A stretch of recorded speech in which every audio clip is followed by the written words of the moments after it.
friends! Hi friends! This is my gal Abby. And this is my gal Bethany. We're travel specialists with Second Star Wishes. And we are experts on travel to magical destinations all over the world.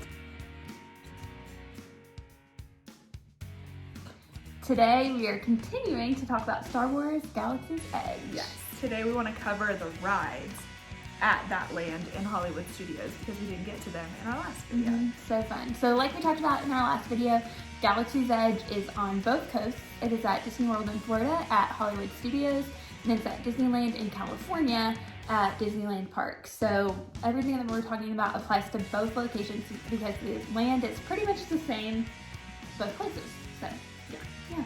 So the first ride that opened in Galaxy's Edge was Smugglers Run. Sorry, Millennium Falcon Smugglers Run. And the name kind of explains what the ride is about. So basically the storyline of this ride is that you're getting on the Millennium Falcon to smuggle some goods that you have, I guess, stolen. That's what smugglers really do, let's be honest, to another location. And so when you get on the ride, you are given a job. There are three options. You can be the pilot, you can be the engineer, or you can be the gunner.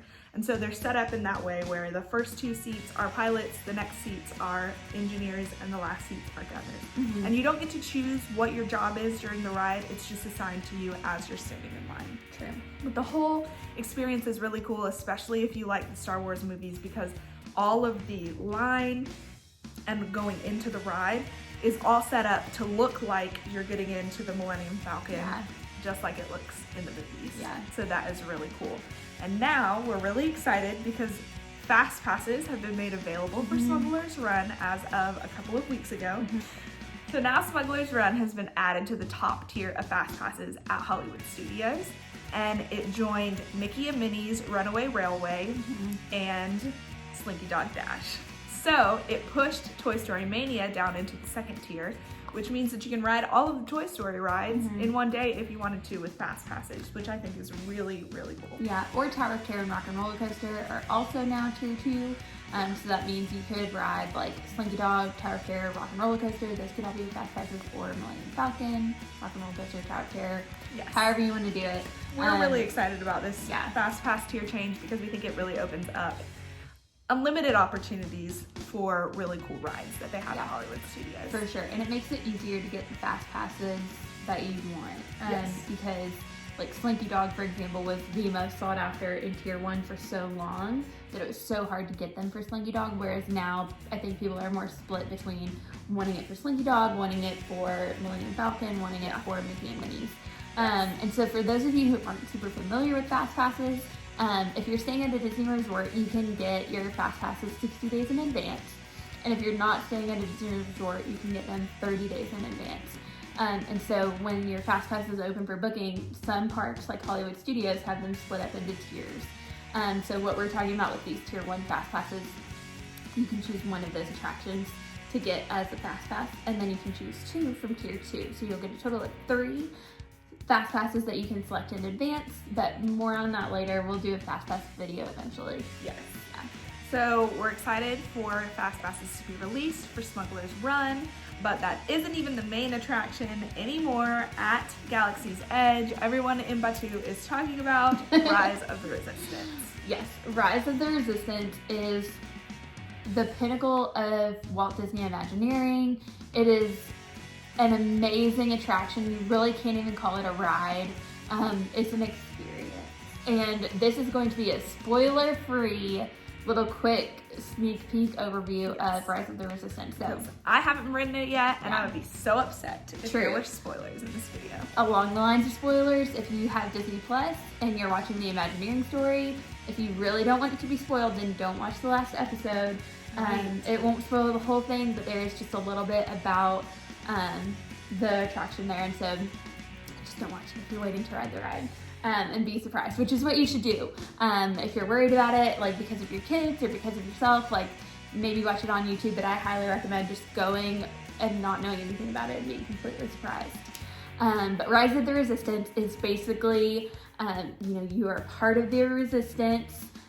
You're given a mission, and I'm trying to choose my words really wisely, but basically you get whisked off on this journey, and you have a lot of surprises along the way, and you're gonna So the thing that makes Rise of the Resistance so amazing for me, you know, like there's some rides that are like really tall roller coasters or really fast rides, and that's not what Rise of the Resistance is. Like you literally feel like you're in the middle of a Star Wars story. That's all I'm gonna say. You'll feel like you are part of a Star Wars movie, and it is so cool, and I want to ride it again already. With that being said, it's a little bit different into how you get on the attraction itself. So because of the overwhelming popularity at both Disney World and Disneyland, there's kind of a different way to get on the ride, and that is currently done through boarding groups.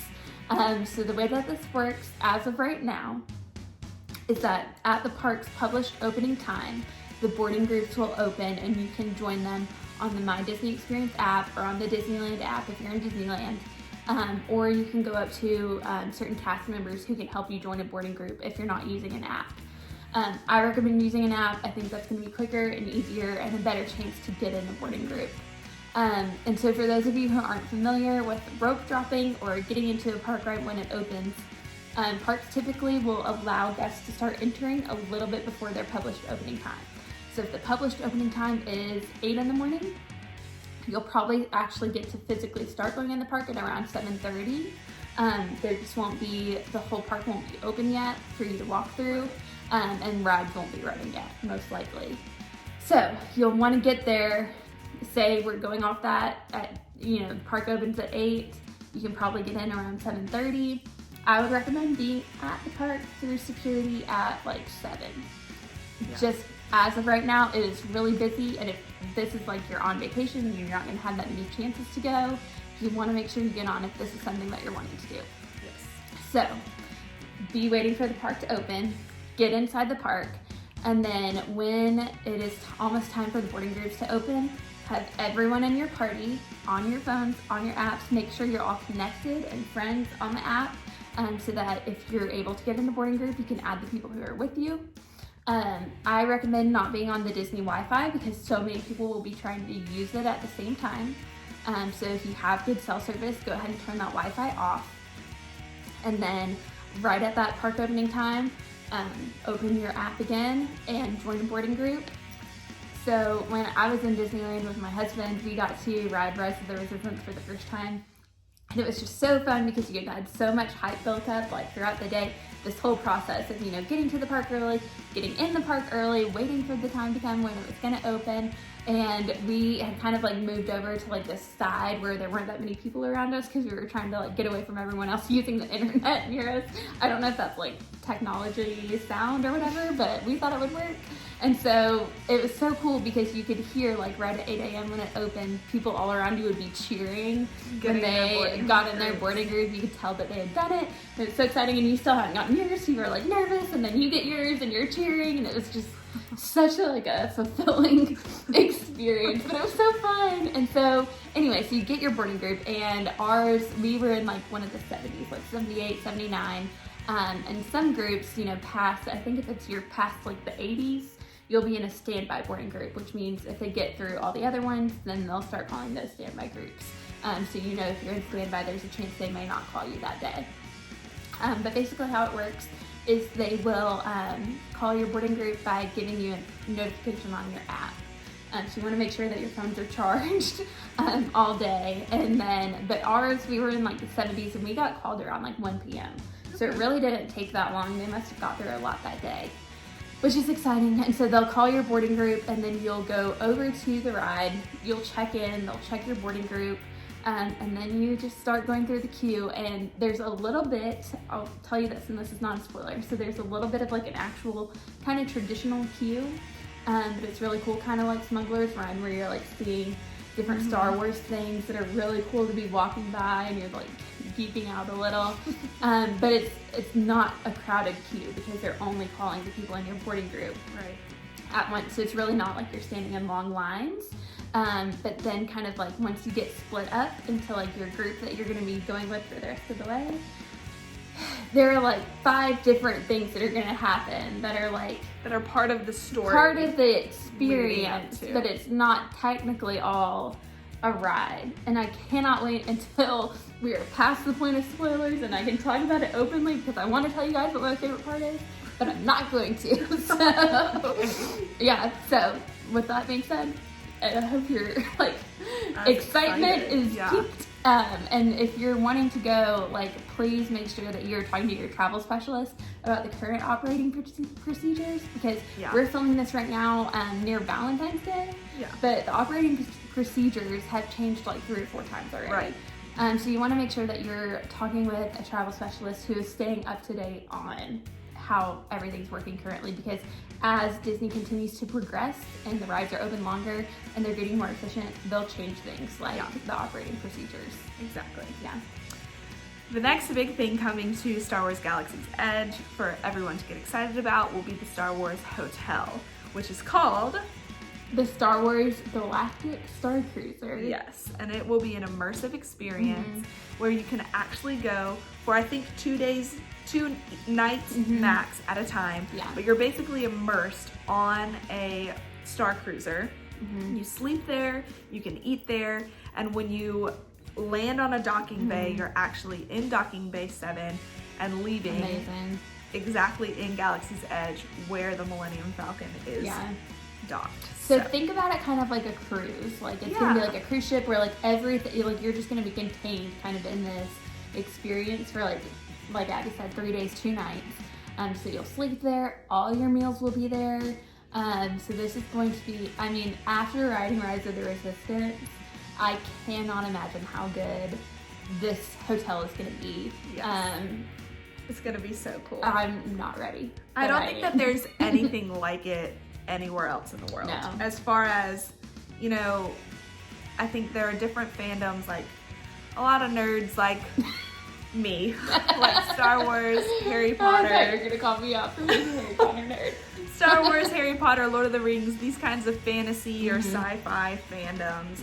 I don't think that anyone has gotten such an immersive experience as this is going to be yet. So I'm really excited to see how people respond and what the Imagineers come up with, because I think it's going to be really incredible. Probably go ahead and just start standing in line now. Right. Go ahead and next start year saving. When it opens. Yes, start saving, and when the time comes to start booking those vacations, we'd be happy to help you. Yeah. But it's going to open in 2021, which is just in time for Walt Disney World's 50th anniversary. Everything fun and exciting is happening in time for that. So it is going to be a great time to go to Disney World. Absolutely. Yeah. Well, thanks so much for watching this second video about Star Wars Galaxy's Edge. If you have any questions about it, please feel free to comment or message us directly. And thank you so much for joining us on this fun adventure. Yeah, so make sure to follow us on socials so that you don't miss our future videos. You can find Abby on Facebook and Instagram at Golden Days Getaways. Yes, and you can find Bethany on Facebook and Instagram at Best Days by Bethany. Bye. Bye.